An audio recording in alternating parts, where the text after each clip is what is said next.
Hey everyone. Thanks for tuning in. If you enjoy the content, don't forget to like and subscribe.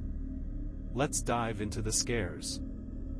It was 2 days before Christmas, and Clara and Matt were on their way to visit Matt's grandparents in a remote mountain town. The forecast had been warning of heavy snow and high winds, but with their bags packed and family waiting, they decided to leave before things got worse. They set out late in the afternoon, hoping to reach the cabin just after dark. The first part of the drive felt peaceful. The soft hum of Christmas carols on the radio, the snow lightly dusting the windshield, and the occasional sight of decorated houses along the highway added to the festive spirit. Clara was wrapped in a thick scarf, sipping hot chocolate from a thermos, while Matt confidently navigated the gently winding roads. "This isn't so bad," Clara said, watching the snowflakes dance in the headlights. Matt nodded. "Told you we'd be fine. We'll be at the cabin before the real storm hits." But as they ventured further into the mountains, the scenery grew less familiar, and the weather took a turn. The gentle snowfall transformed into a blizzard, the wind howling through the trees and pelting the car with icy flakes. The roads became slick and treacherous, and the GPS on Matt's phone started losing signal. "Do you remember this part of the route?" Clara asked, her voice tight with concern. "I think so," Matt replied, though his knuckles whitened on the steering wheel. "It's hard to tell with all this snow." The storm thickened, reducing visibility to nearly nothing. The headlights barely pierced the swirling white, and Clara's unease grew with every passing minute. The car skidded slightly on a patch of ice, and Matt cursed under his breath, regaining control. "Maybe we should stop and wait it out," Clara suggested. Matt hesitated but eventually agreed. He pulled the car onto what he thought was the shoulder, though the snow had buried the edges of the road. They sat in the car, the heater running and the storm roaring around them. Then Clara noticed it, a faint light glowing through the trees to their right. It flickered like a lantern, moving steadily deeper into the woods. "Matt, do you see that?" she asked, pointing. He leaned closer to the window. "Yeah, weird. Maybe it's a house? In the middle of the woods?" "I don't think so. Maybe someone needs help," Matt suggested, reaching for his jacket. "No," Clara said quickly, grabbing his arm. "Let's just stay in the car. We don't know who or what's out there." Matt frowned but stayed put. They watched the light as it moved further away, its glow dimming until it disappeared entirely. Just as Clara started to relax, a loud thud came from the back of the car. She jumped, her heart racing. What was that? Matt grabbed the flashlight from the glove compartment. Probably a tree branch or something. "Don't go out there," Clara pleaded, but Matt was already opening the door. "Stay here," he said, stepping into the storm. Clara watched him through the frosted window, his flashlight cutting through the snow as he circled the car. Moments later, the beam disappeared, and Matt didn't return. Fear gripped her chest. She waited, counting the seconds, but there was no sign of him. Finally, unable to bear the silence, Clara grabbed her phone, still no signal, and her own flashlight before stepping into the storm. "Matt," she called, her voice barely carrying over the wind.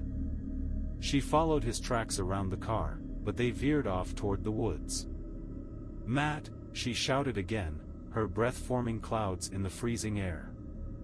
The footprints led her deeper into the forest, where the trees grew thicker and the snow muffled every sound. The storm seemed quieter here, but the silence felt unnatural.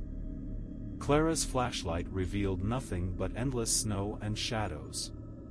And then she saw him. Matt stood motionless in a small clearing, his back to her, his flashlight dangling uselessly in his hand. "Matt! What are you doing?" Clara demanded, rushing toward him. He turned slowly, his face pale and his eyes wide with fear. "We have to leave," he whispered. "Now." "What? Why?" Clara's words died in her throat as she followed his gaze. At the edge of the clearing stood a figure, impossibly tall and thin, cloaked in the shadows of the storm. Its head tilted unnaturally, and its limbs were elongated, bending in ways that made Clara's stomach churn.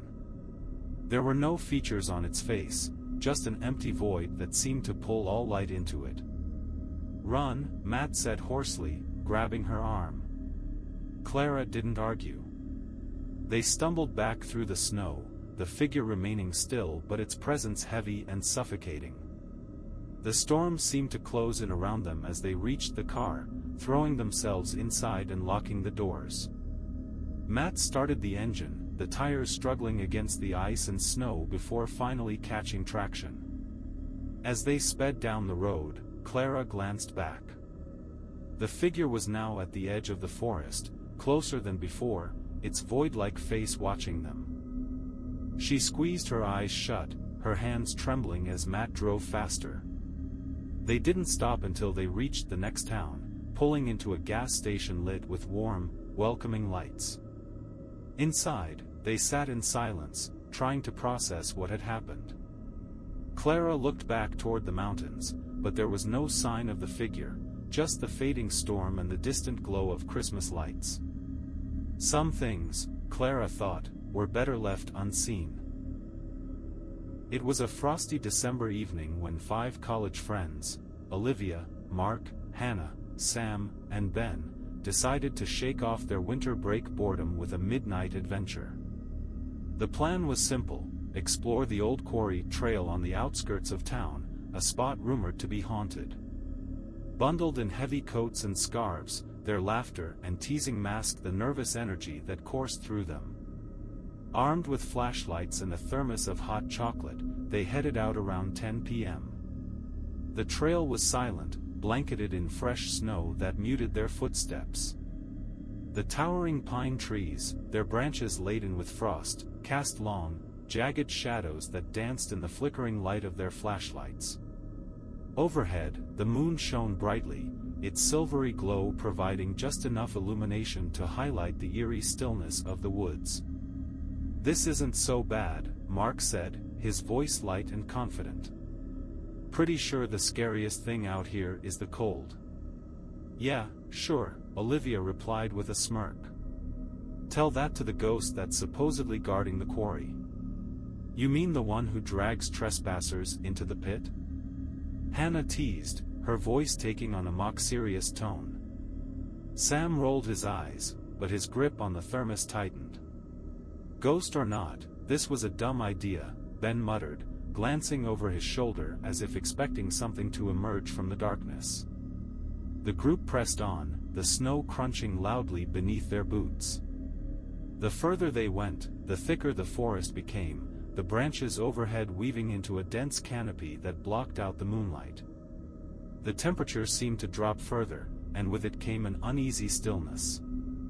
Even the wind had ceased, leaving only their nervous chatter and the distant creak of trees swaying gently under the weight of the snow. Then, the sound started. A faint, rhythmic crunching echoed from somewhere behind them. It was deliberate, distinct, like footsteps breaking through the snow. The group froze, flashlights swinging toward the trail behind them, but all they saw was a wall of darkness. "Probably just an animal," Sam said, though his voice wavered. "Yeah, a really big animal walking like a human," Olivia whispered, her grip tightening on her flashlight. Mark, always the boldest, shrugged. "Relax. Let's keep moving. We're almost to the quarry." Reluctantly, they continued, but the atmosphere had shifted. The laughter was gone, replaced by tense silence and the occasional nervous glance over their shoulders. The crunching footsteps returned, this time louder and closer. Each step seemed to echo unnaturally, as though the forest itself was amplifying the sound. Finally, they reached the quarry clearing, a wide, open space surrounded by jagged cliffs and snow-draped boulders. The moonlight bathed the area in an icy glow, making the deep pit at its center seem even more menacing. The group stopped at the edge, peering down into the black void below. "This is it?" Hannah asked, trying to keep her voice steady. "Looks creepy, but not exactly haunted." Before anyone could respond, Olivia's flashlight caught something near the opposite edge of the clearing. A figure stood there, motionless and barely visible in the dim light. It was unnervingly tall, its limbs unnaturally long, and its head tilted at a strange angle. The air seemed to grow colder, and a heavy silence settled over the group. "Is that someone?" Ben asked, his voice barely above a whisper. "Maybe it's a trick of the light," Mark said, though even he sounded unsure. "Stay here. I'll check it out." "Are you insane?" Olivia hissed, grabbing his arm. "We should leave. Now." But it was too late. The figure moved. Its jerky, almost mechanical motion sent a wave of fear rippling through the group. It stepped forward, its limbs bending and twisting in unnatural ways. The beam of Olivia's flashlight finally caught its face, or lack thereof. Its head was featureless, a smooth void where eyes, a nose, and a mouth should have been. "Run," Sam said hoarsely, his voice breaking the trance that had held them. The group turned and bolted back down the trail, their breaths ragged, their boots slipping on the icy path. The sound of the figure's pursuit was unmistakable, faster, heavier footsteps crunching through the snow, accompanied by an unnatural scraping, like claws on stone. The trees seemed to close in around them, their branches clawing at their coats and faces. Hannah stumbled, letting out a sharp cry as she hit the ground. Ben and Sam stopped to help her, their flashlights illuminating the terror etched on her face. "It's getting closer," Olivia yelled, yanking them forward. When they finally burst out of the forest and onto the main road, the sound stopped. They spun around, flashlights darting toward the trail's entrance, but there was nothing there, only the soft sway of the trees in the icy wind. They didn't speak as they trudged back to town, the events replaying in their minds. Even Mark, usually the loudest of the group, remained silent. That night, none of them slept. Olivia swore she heard faint scratching outside her bedroom window, but when she looked, there was nothing there. The next morning, the local news reported a strange sight at the quarry, a series of deep, claw-like marks in the snow, leading straight into the pit.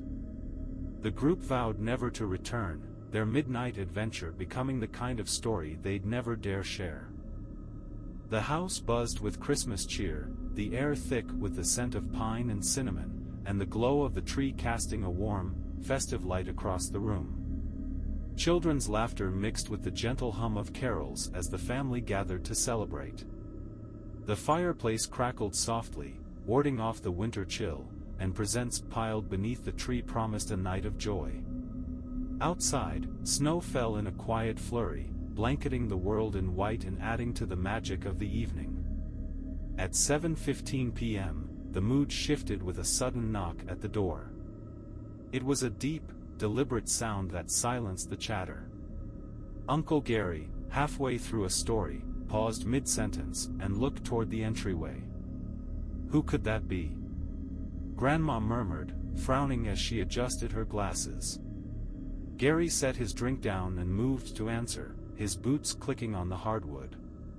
When he opened the door, the icy air rushed in, carrying with it a strange stillness. But the porch was empty. Fresh snow lay undisturbed, no sign of footprints or visitors.